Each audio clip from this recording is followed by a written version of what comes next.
안녕하십니까, 반갑습니다. 오늘은 이사야 6번째 시간 강의를 시작하도록 하겠습니다. 우리 지난 시간에는 이사야 2장과 9장 그리고 11장 말씀을 살펴봤었죠. 지난 시간의 내용은 평화의 왕국이었습니다. 하나님께서 이사야를 통해서 남유다 백성들에게 전하시고자 하는 메시지가 무엇이었는가, 결국은 평화의 왕국을 만드시기 위해서 하나님 그토록 남유다 이사야를 통해서 남유다에게 메시지를 선포하고 계셨던 것이다. 이것을 우리가 지난 시간에 살펴봤었는데요.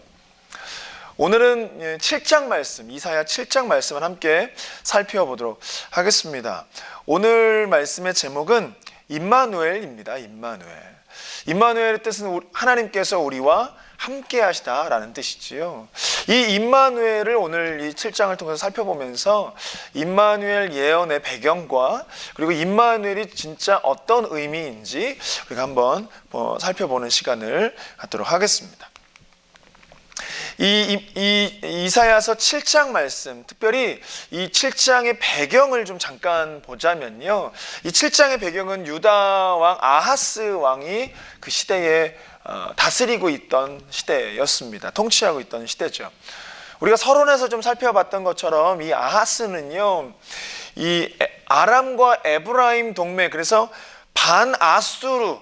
아수르를 반하는 그 동맹국인 아람과 에브라임 그 동맹국과 연합하고자 이 동맹국이 아하스에게 요청을 합니다. 우리가 반아수르에 함께 동맹을 맺자 원해요. 그런데 아하스가 그것을 거부를 하지요. 그것 때문에 아람과 에브라임 동맹국이 아하스를 제거하기 위해서 유다를 침공을 하는 거예요. 그게 이제 주전 734년에 일어난 일인데, 이 아람과 에브라임 전쟁은 이 아하스가 아버지의 왕위를 이렇게 이어받고 난 직후 유다에게 닥친 굉장히 큰 위기 상황이었었습니다.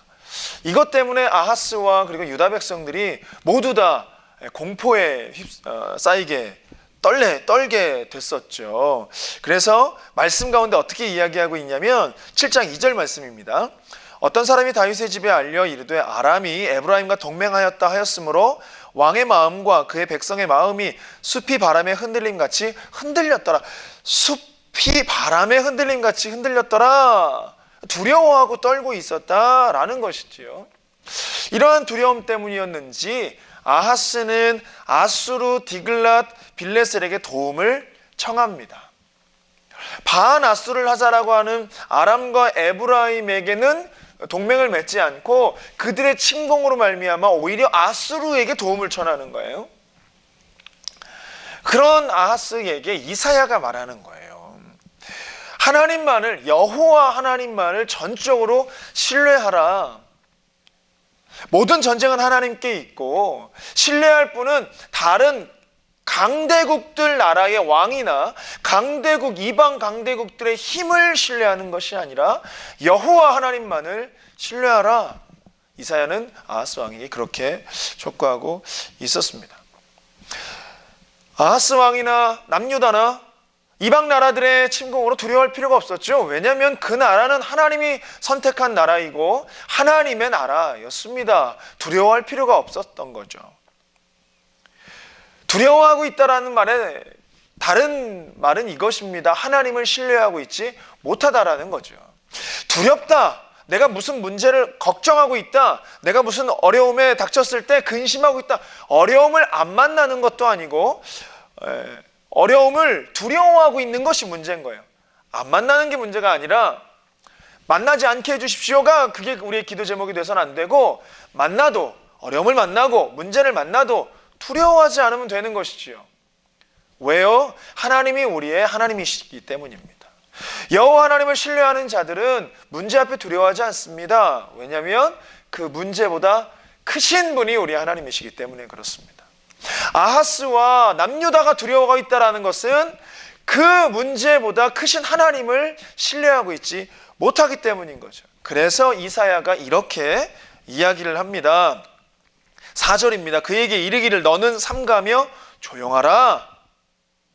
너는 삼가며 조용하라. 이 말의 뜻이 무엇일까요? 하나님을 신뢰하라. 그 표현으로 모든 너희의 행동들, 다른 이방 왕들을 신뢰하려고 하는, 다른 세상의 방법들을 찾으려고 하는, 다른 방법들을 찾으려고 하는 모든 것을 삼가고 잠잠히 모세가 이스라엘 백성들에게 출애굽할 때 했던 선포인 거죠. 여호와 하나님이 너희는 잠잠히 있어라. 여호와 하나님이 너희를 어떻게 구원하시는가 봐라. 잠잠히 조용히 있으라. 이것입니다. 이것을 이야기하지요. 자, 왜일까요? 이사야는 왜 이렇게 얘기할 수 있을까요? 후반절 말씀인데요. 르신과 아람과 르말야의 아들이 심히 노할지라도 이들은 연기나는 두 부직갱이의 그루터기에 불과하니 두려워하지 말며 낙심하지 말라. 그들이 아무리 힘을 합하여 일어난다고 해도 우리가 두려워할 필요가 없는 이유는 그들은 연기나는 부직갱이에 불과하다라고 말하는 거지요. 이사야는 그것을 보는 겁니다. 왜요? 하나님을 신뢰하였기 때문에요. 아하스는 부직갱이에 두려워하고 있습니다. 왜요? 하나님을 신뢰하고 있지 못하기 때문입니다. 이게 굉장히 큰 차이인 거죠. 하나님을 신뢰하면요, 모든 문제와 어려움들은 다 부직갱이로 보이는 거예요. 그냥 불 타다가 그냥 조금 연기 나는 부직갱이에 보이는 그거로밖에 안 보이는 거예요. 왜요? 하나님을 신뢰하니까. 그래서 우리에게 문제가 있고 어려움이 있을 때는 그 문제를 극복하는 것이 우리의 과제가 아니라 이 문제 앞에 하나님을 신뢰하는가 그렇지 않은가, 이것이 우리의 과제인 것입니다. 이사야는 지금 아하스에게 그것을 요구하고 있는 것이지요. 너 하나님을 신뢰하는가 그러지 않은가. 이사야 7장 1절 말씀에 이런 말이 있지요. 우시야의 손자요 요담의 아들인 유다의 아하스 왕 때에 아람의 르신과 르마의 아들 이스라엘의 베가 왕이 올라와서 예루살렘을 쳤으나 능히 이기지 못하니라. 왜 능히 이기지 못했어요? 하나님이 지키시고 보호하셨기 때문이지요. 그것을 신뢰하라 이것이지요. 예루살렘을 쳤으나 능히 이기지 못한 것은 예루살렘, 이 남유다가 강하고 아하스가 강하고 남유다의 백성들 그 군대가 강했기 때문이 아닙니다. 하나님이 지키시고 보호하셨기 때문인 것입니다. 그것을 신뢰하라는 것이죠. 이것을 믿는다면, 신뢰한다면 잠잠히 있으라라는 말을 하는 것이죠.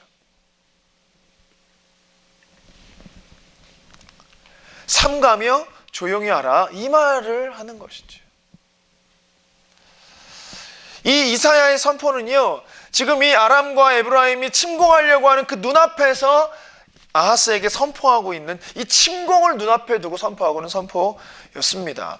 그러한 현실이 유다 백성들을 다 두렵게 했을 것입니다. 그러나 이사야는 지금 침공하고 있는 그 전쟁 앞에서의 아람과 에브라임, 두려워하고 있는 이스라엘 백성들, 그것을 본 게 아니라 눈을 들어 하나님을 보고 있었다는 것이. 하나님을 신뢰하는 사람들은 현실을 보는 것이 아니라 하나님을 바라보게 됩니다. 보는 것이 달라지는 것이지요.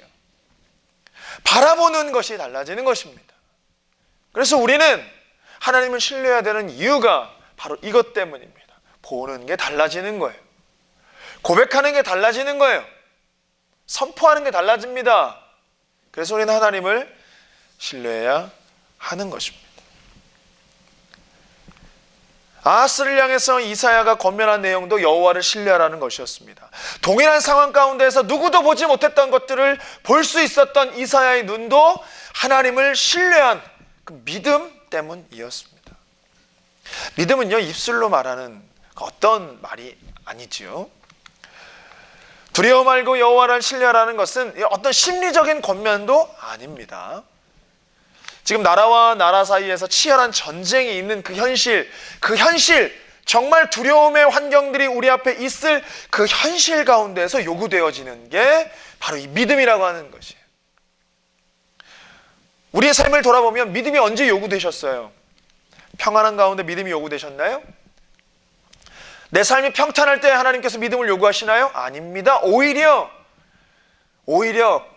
이겨내지 못할 것 같고 극복하지 못할 것 같은 크나큰 어려움과 두려움 가운데에서 그때 하나님이 참 짓궂게도 하나님이 그때 물어보시는 거예요. 여러분, 하나님을 신뢰할 수 있으시겠습니까? 그 환경 가운데서도 여전히 나와 함께 하신 하나님을 믿으실 수 있으시겠습니까? 오늘 이사야는 아하스에게 그것을 요구하고 있습니다. 오늘 하나님께서는 이 말씀을 듣는 모든 사랑하는 우리 남가주 사랑교회 성도님들에게 지금 환경을 통해서 이것을 물어보고 계신 거예요. 그러면서 7장 9절 말씀 가운데 이렇게 이야기하고 있습니다. 에브라임의 머리는 사마리아요, 사마리아의 머리는 르말리아의 아들이니라. 만일 너희가 굳게 믿지 아니하면 너희는 굳게 서지 못하리라 하시니라. 굳게 믿지 않으면 굳게 서지 못한다. 무엇이 먼저죠? 믿음이 먼저입니다. 할렐루야. 내 믿음이 굳게 설 때, 하나님을 신뢰하는 것이 바르게 설 때, 내 삶에서 환경이, 내가 굳게 서지 못하는 환경이 문제가 아니라 내 믿음을 굳게 하고 하나님을 신뢰함을 굳게 하면, 내 믿음이 굳게 되면 내가 굳게 서지게 되는 것이다. 말씀 가운데 명확하게 이야기하고 있는 것이죠. 이사야가 볼 때 나라를 굳게 세우는 것, 내 삶을 굳게 세우는 것, 이것은 여호와에 대한 신뢰, 믿음이었습니다. 굳게 믿지 아니하면 굳게 서지 못한다. 믿음이 나를 세우는 것이죠. 믿음이 나의 가정을 세우는 것이죠. 믿음이 나의 자녀들을 세우는 것이죠. 믿음이 나의 삶을 세우는 것이죠. 내 삶에 믿음이 먼저 세워져야 굳게 서게 되는 것입니다.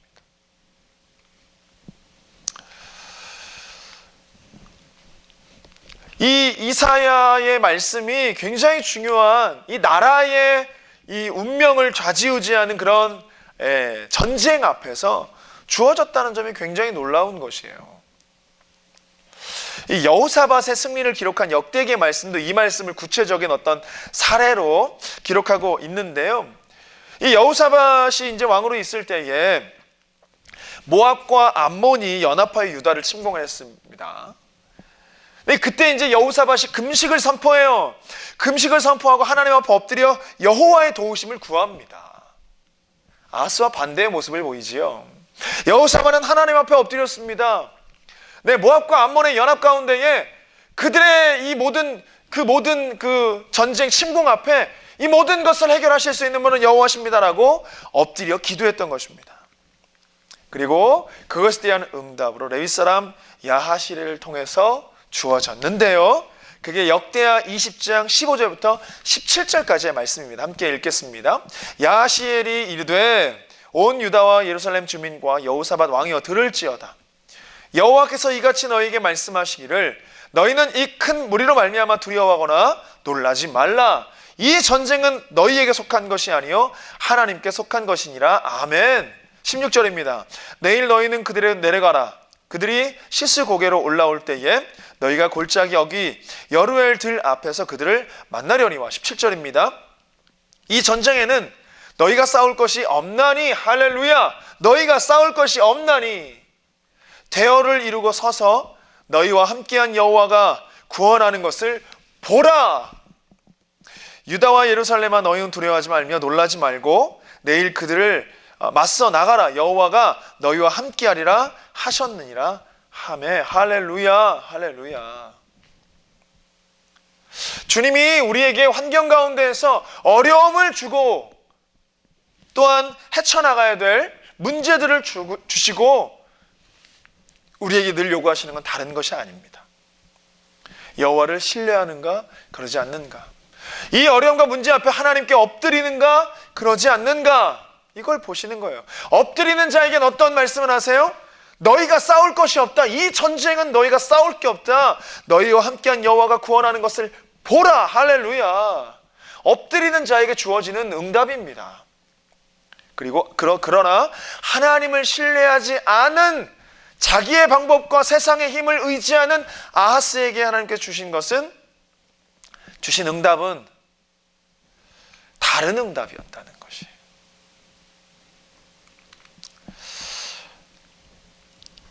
상황은 아무것도 바뀌지 않았고 오직 여호와가 그들과 함께할 것이라는 말씀을 들었을 뿐인데, 이 여호와의 말씀을 들은 회중은 찬양을 했습니다. 주님을 의지했습니다. 신뢰했습니다. 그 말씀을 따랐습니다. 그게 믿음의 사람이지요. 다음날 출정하는 백성들을 향해서 여호사밧이 또한 여호와를 신뢰하라고 이야기를 해요. 20장 20절 말씀인데, 이에 백성들이 아침에 일찍이 일어나서 드고와 들로 나가니라. 나갈 때에 여호사밧이 서서 이르되 유다와 예루살렘 주민들아, 내 말을 들을지어다. 너희는 너희 하나님 여호와를 신뢰하라. 그리하면 견고히 서리라. 그의 선지자들을 신뢰하라. 그리하면 형통하리라. 할렐루야. 이 말씀은 이사야가 아하스에게 전한 말씀을 고스란히 좀 반대로 바꾸어 표현한 것 같지요. 아울러 이 여호사밧이 백성들에게 이야기할 때, 너의 하나님 여호와를 신뢰하라. 그러면 견고히 서리라. 그리고 그의 선지자를 신뢰하라. 그러면 형통하리라. 라는 말씀으로 이어지면서, 여호와를 신뢰한다는 것은 실질적 의미가 여호와께서 보내신 사자, 이 선지자들을 통해 선포된 말씀을 듣고 말씀을 신뢰하는 것임을 알 수 있는 장면이 바로 이 장면이 되는 것이겠습니다. 이 역대기의 예는요, 이사야가 전한 말씀이, 이사야가 아하스에게 선포한 이 말씀이 지금 이 전쟁이 하나님의 거룩한 전쟁이라는 것을 보여주고 있는 것이죠. 이사야가 그 자신의 시대에 여호와께서 그의 백성을 구원하시고 그와 동시에 그들에게 믿음을 요구하셨던 이 거룩한 전쟁이라는 이 개념에 새로운 의미를 부여했습니다. 그것도 아주 열정적으로 그렇게 했다는데 정말 우리는 의심할 여지가 없습니다. 이사야가 요구했던 것은 이 믿음을, 자기의 힘을 의지하는 구원을 포기하고 하나님의 행위, 하나님께서 역사하실, 그런데 그것이 현재가 아니라 미래 가운데 앞으로 역사하실 것에 대해서 신뢰하는, 그러니 너무나 믿음이 중요한 부분입니다. 이 시기에 너무나 믿음이 중요한 것이, 이사야가 요구하고 있는 이 믿음의 요구는 지금 눈앞에 무엇인가 이루어지는 것에 대한 요구가 아니라 믿고 의지하면이라고 하는 전제가 붙는 거예요. if가 붙는 거죠. 믿고 의지하면 미래에 하나님께서 행하여 주실 것이다. 미래에 행할 하나님을 믿는 거예요. 그러니 믿음이 먼저 요구되어지고 그 믿음을 기초하여 하나님의 역사가 일어나는 것이죠. 그러다 보니까 이 이사야에게서 믿음에 대한 이 요구는요, 정치적인, 군사적인 그런 모든 어떤 계획, 사람의 방법, 내가 취할 수 있는 수많은 그런 계획들, 그 모든 것들을 하나님의 자리로 놔두어야 될 것에 그 모든 것들을 자리로 빼앗지 마라. 하나님의 자리를 내어드려라 라는 거예요. 그런 상황에 우리가 취할 수 있는 태도가 바로 삼가며 조용한 것이에요. 그래서 이사야가 아하스에게 요구하는 것입니다. 이게 지금 이사야가 아하스와 그리고 남유다 백성들에게 요구하고 있는 거예요. 그러다 보니까 이 믿음이라고 하는 것은 여호와의 행위를 앙망하는 것입니다. 이것을 표현하고 있는 거죠. 여호와의 행위를 앙망하는 것. 이 믿음이라고 하는 것은 하나님께서 행하실 일을 믿는 것. 지금 내 눈앞에 보여지는 거 아니고 행하실 일을 믿는 것. 그걸 지금 성경에서는 믿음이라고 이야기를 하는 거예요. 성경에서는 믿음을 이렇게 얘기하고 있는데 우리가 갖고 있는 개념의 믿음은 어떻게 믿음을 발휘하십니까? 우리가 기도하는, 하나님 앞에 기도하며 엎드릴 때에 어떻게 기도하십니까? 행하실 일에 대한 믿음을 요구하시는 거예요, 하나님은. 국가적 위기에 맞닥뜨린 이 아하스는요, 요구받은 이 최우선 과제, 여호와를 신뢰하라, 이거 단 하나였습니다. 우리의 모든 상황과 위기에서 하나님께서 지금 우리에게 요구하시는 것 다른 거 아닙니다. 여호와 하나님을 신뢰하는 것, 의지하는 것, 믿는 것, 이거 한 가지인 것이지. 이제 우리가 이사야 7장 11절 말씀을 살펴보도록 하겠습니다. 이사야 7장 11절 말씀입니다. 너는 내 하나님 여호와께 한 징조를 구하되 깊은 데에서든지 높은 데에서든지 구하라 하시니. 여기에 보면 징조를 구하라 라고 이야기를 하죠. 이사야가 지금 아하스에게 징조를 구하라 라고 얘기를 하고 있어요. 이 징조를 구하라는 말씀은요, 이사야가 아하스에게 여호와를 더욱 신뢰할 수 있도록 제시한 거예요. 신뢰하지 않으니까 제발 신뢰할 수 있는 통로로 만들어준 게 징조를 구해라 라고 말한 거지요. 그러나 아하스는 하나님께서 그를 도와주실 것을 보여주는 징조를 구하기를 거절합니다. 그러면서 그가 하는 말이 12절이에요. 아하스가 이르되 나는 구하지 아니하겠나이다. 나는 여호와를 시험하지 아니하겠나이다 한지라. 자, 보면 하나님을 시험하지 않겠다라고 얘기를 해요. 징조를 구하지 않는 이유가 하나님을 시험하는 것이니까, 징조를 구하는 게 하나님을 시험하는 것이니까 하나님을 나는 시험하지 않겠다. 그래서 난 징조를 구하지 않는다. 꼭 여호와를 시험하지 않기 위해서 징조를 구하지 않는 것처럼 답해요. 근데 사실 그게 아니지요. 그의 대답은 겉으로는 여호와를 시험하지 말라는 그 어떤 신앙의 규범을 따르는 것 같지만 실제로는 여호와 하나님께서 보여주신 그런 징조를 힘입어 하나님만을 신뢰하는 그 상황, 하나님만을 의지해야 하는 그 상황을 거부한 거예요. 징조를 구하지 않은 것이 아니라 그는 하나님을 구하지 않은 것입니다. 징조를 구하지 않은 것이 아니라 지금 그는 하나님의 약속과 그 약속을 믿는 삶을 구하지 않은 것입니다.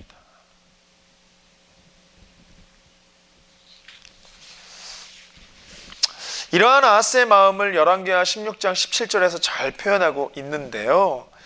아하스가 아수르 왕 디글랏 빌레셀에게 사자를 보내어 이르되 나는 왕의 신복이요 왕의 아들이라. 이제 아람 왕과 이스라엘 왕이 나를 치니 청하건대 올라와 그 손에서 나를 구원하소서 하고. 자, 보세요. 이사야가 아하스에게 뭐라고 얘기했어요? 징조를 구해라. 여호와 하나님께 징조를 구해라. 그 말은 여호와 하나님이 너를 구해 주실 것이니까 하나님을 신뢰해라, 이 얘기거든요. 그런데 아하스는 나는 징조 구하지 않겠습니다. 꼭 하나님을 시험하지 않은, 하나님을 꼭 무슨 신앙을 지키는 것 같은 대답을 했지만, 그러나 그가 취한 행동은 결국 아수르 왕 디글랏 빌레셀에게 사자를 보내어 자기를 구원하기를 요청하고 있습니다. 근데 여기 내용을 좀 보면 뭐라고 얘기를 하고 있냐면요, 나는 왕의 신복이요 왕의 아들이다 라고 얘기를 해요. 이게 지금 참 너무 안타까운 거예요. 하나님의 자녀이고 하나님의 다스림을 하나님 왕 되심의 다스림과 통치를 받아야 될 이 아하스 왕이, 그것도 이방 나라, 다른 나라의 왕 앞에 내가 당신의 신복입니다, 내가 당신의 아들입니다, 하나님 앞에 고백해야 될 고백을 다른 왕 앞에다가 고백을 하고 있단 말이에요. 지금 이 아하스 왕이 하나님 앞에 구원을 요구해야 하고 하나님 앞에 이 도우심을 구해야 될 아하스가 아수르 왕 앞에서 이것을 구하고 있는 거예요. 하나님을 시험하지 않는 것을 선택한 게 아니라 하나님을 그냥 거부한 것이었습니다.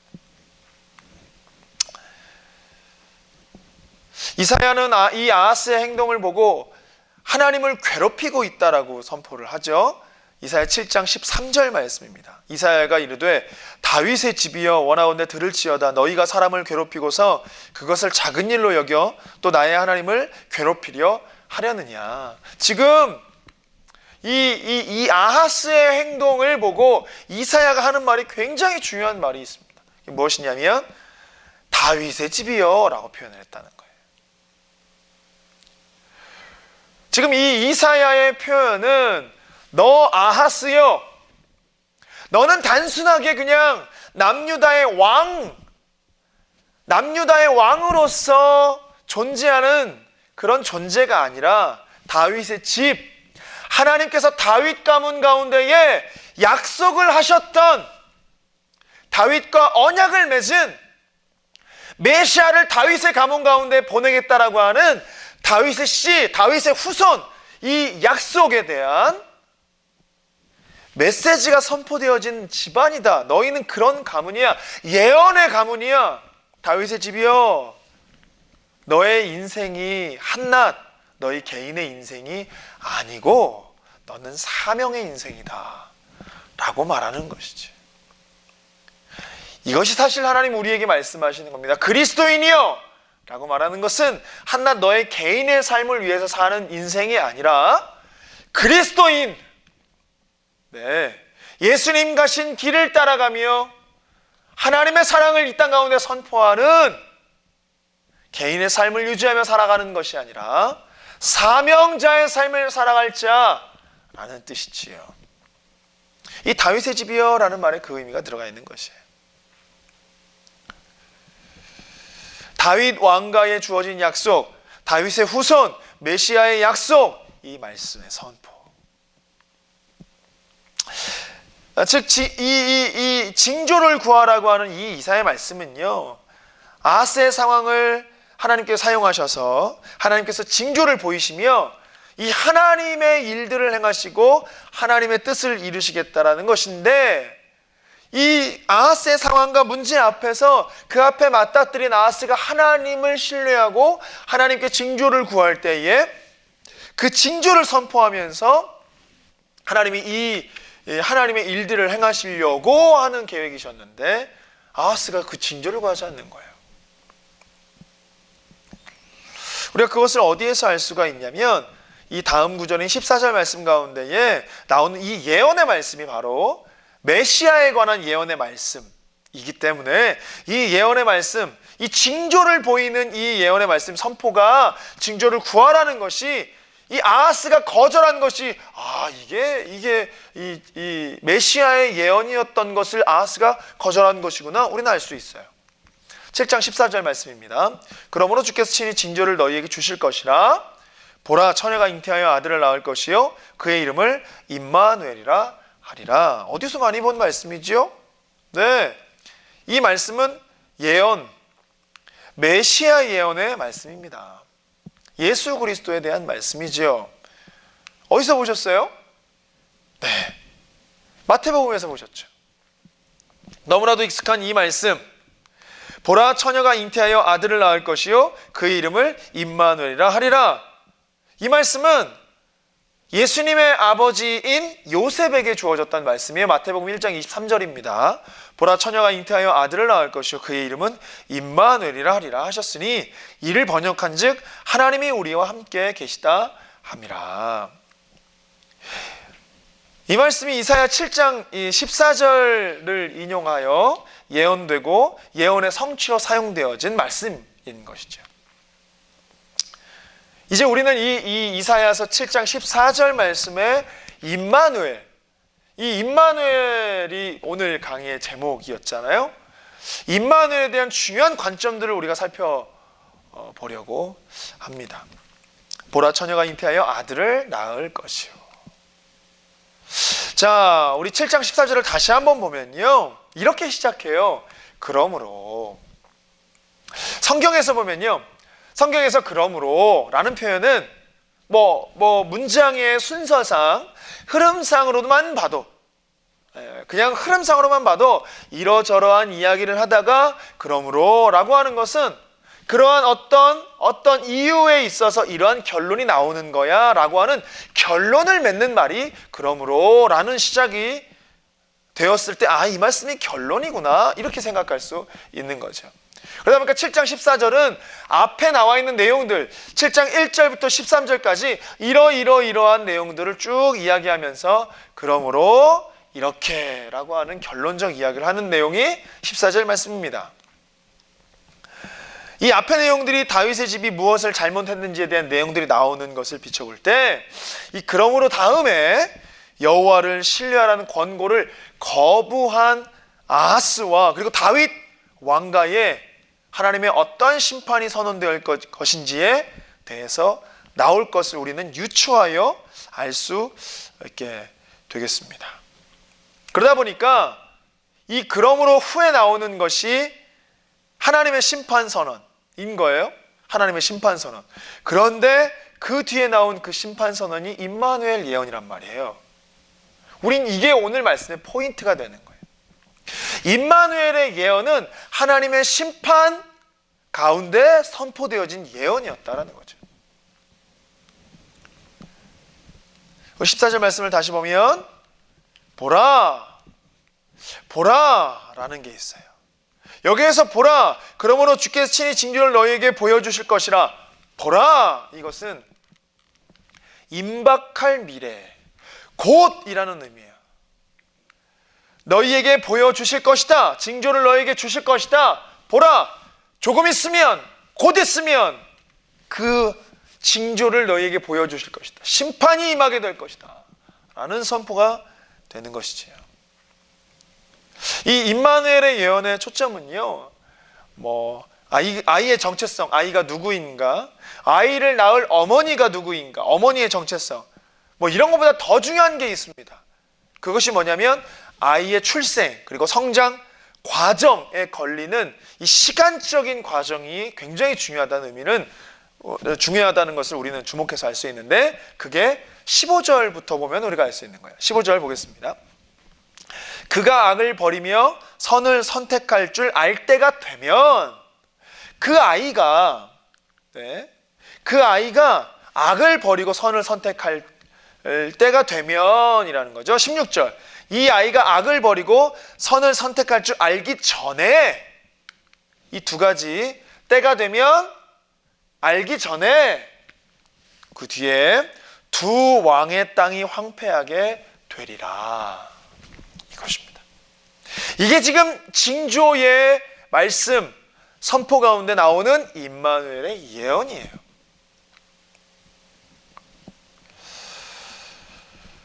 이것은 우리가 앞에서 14절에서 봤던 것처럼 보라, 곧 임박할 미래 가운데에 멀지 않은 미래에 일어나는 그런 일이다. 왜냐하면 이 두 왕이 황폐하게 되리라 라고 하는 이 본문이 북왕국과 아람 왕국이 패배할 것에 대한 이야기를 하는 것이기 때문에 그렇죠. 그 왕국이 연합하여 쳐들어오는 것에 대해서 아하스가 두려워하고 있기 때문에 그것에 대해서 선포하고 있는 거예요. 두 왕의 땅이 황폐하게 될 것이다. 근데 언제요?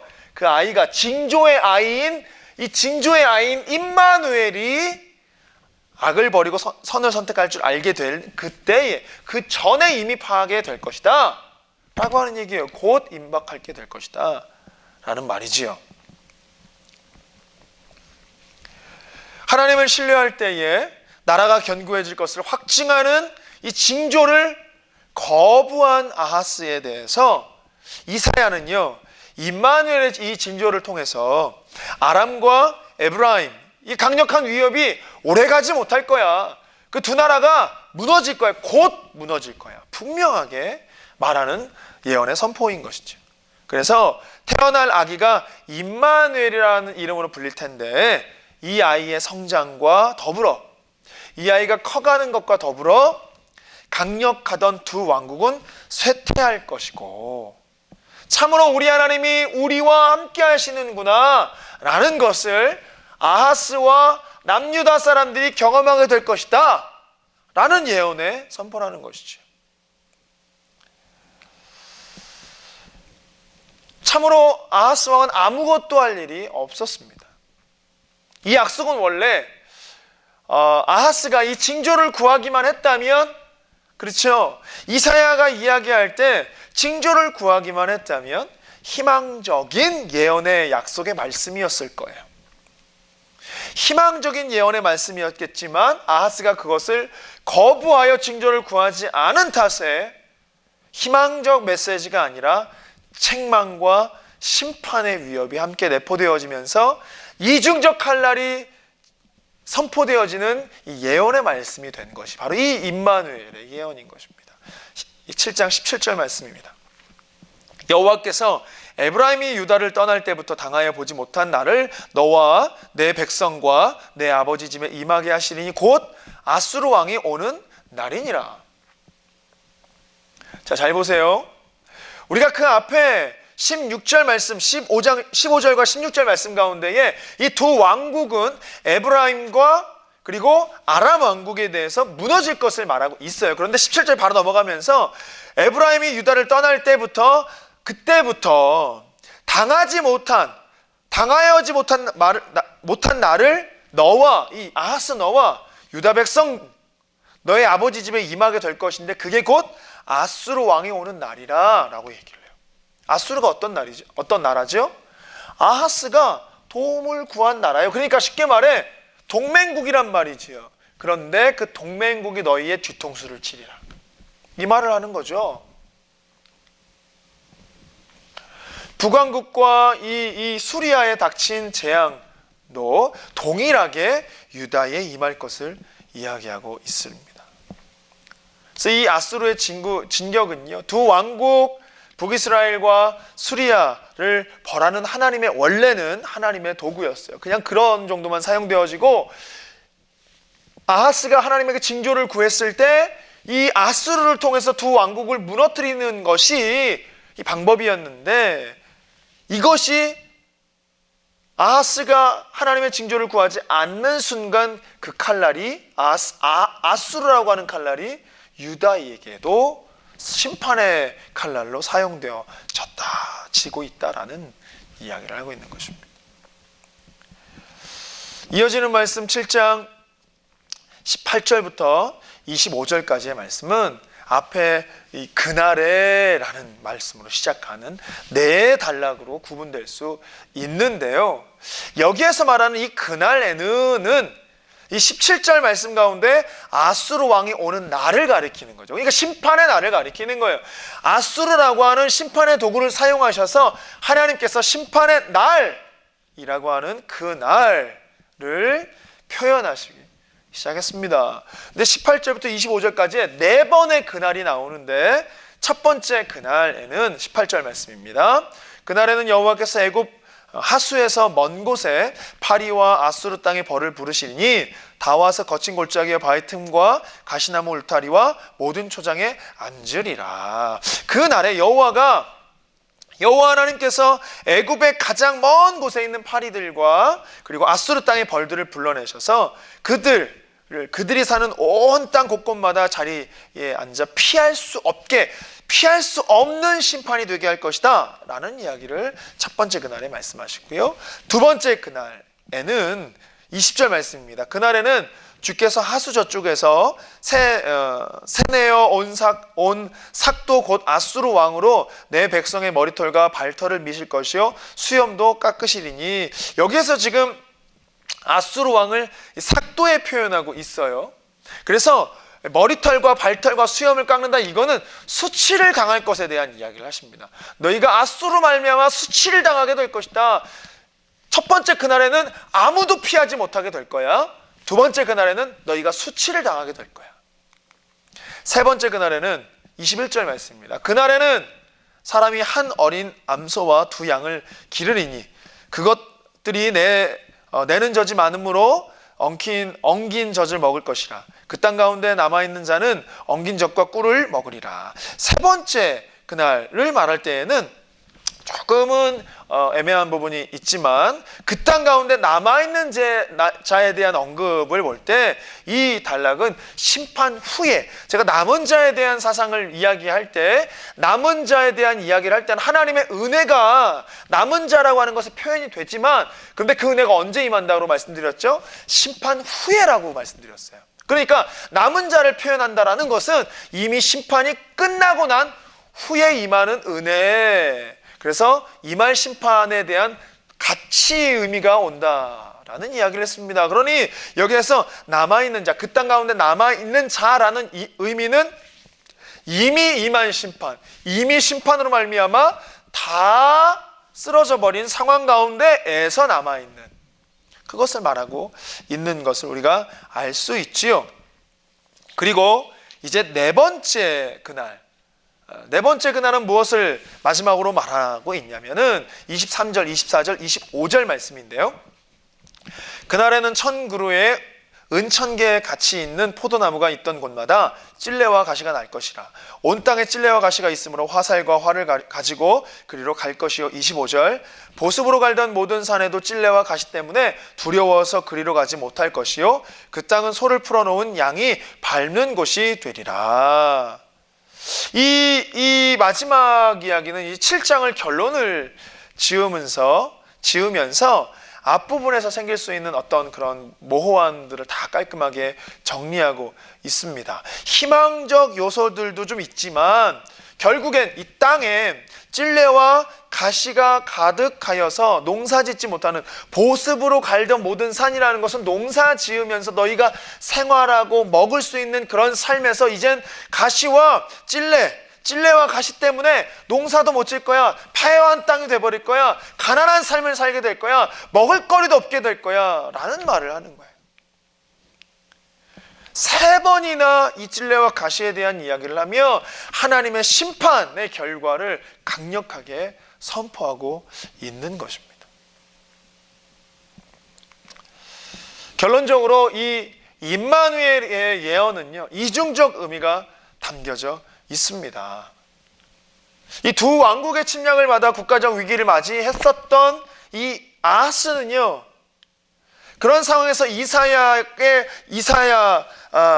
말한 여호와를 신뢰하라, 여호와만을 신뢰해라. 어떻게 해요? 잠잠히 조용히 삼가며 여호와만을 신뢰하라 라고 요구했지만 아하스는 여호와를 시험하지 않겠다라는 구실을 가지고 징조를 구하기를 거부했습니다. 이제 여호와가 주신 표적은 더 이상 유다를 향한, 원래는 유다를 향한 구원에 초점이 맞춰져 있었는데 아하스가 거부하는 순간 이젠 유다의 구원이 아닌 유다까지도 멸망시키는, 유다까지도 심판이 임할 것에 대한 심판의 메시지로 선포되고 있는 것이죠. 그러다 보니까 이 임마누엘의 예언은 원래는 희망적 메시지여야 하는데, 예언이어야 하는데 아하스의 거부로 말미암아 이 임마누엘의 예언이 심판의 예언이 되었다라는 거예요. 한 아이가 태어나고 그가 자라 선과 악을 스스로 선택하기도 전에 두 왕국의 기세는 꺾일 거라고 예언을 하셨어요. 이것은 아하스에게 주어진 원래의 표적이었습니다. 구할 징조였습니다. 그러나 1차적으로는 임마누엘의 예언이 아하스와 그 시대의 보호를 위한 것이었지만 거부하는 순간 심판의 예언으로 오는 이 두 가지의 양면이 가지고 있는 게 임마누엘의 예언이라고 하는 것이죠. 그래서 우리가 함께 앞에서 봤었던 7장 14절 그러므로 아하스의 불신으로 아하스가 거부한 것으로 말미암아 이것이 책망으로 이어져 심판이 되어질 것이고, 18절 이하의 말씀, 그날에 아수르 왕이 오는 날에, 하나님의 심판이 임하는 날에 두 왕국뿐만 아니라 두 왕국만을 위해서 원래 예비되었던 심판이 두 왕국뿐만 아니라 이제 유다에게도 재앙이 분명하게 다가올 것을 알리는 말씀. 이 양면을 가지고 있는 이중적 의미를 담고 있는 것이 바로 이 임마누엘 예언이었다라는 것이죠.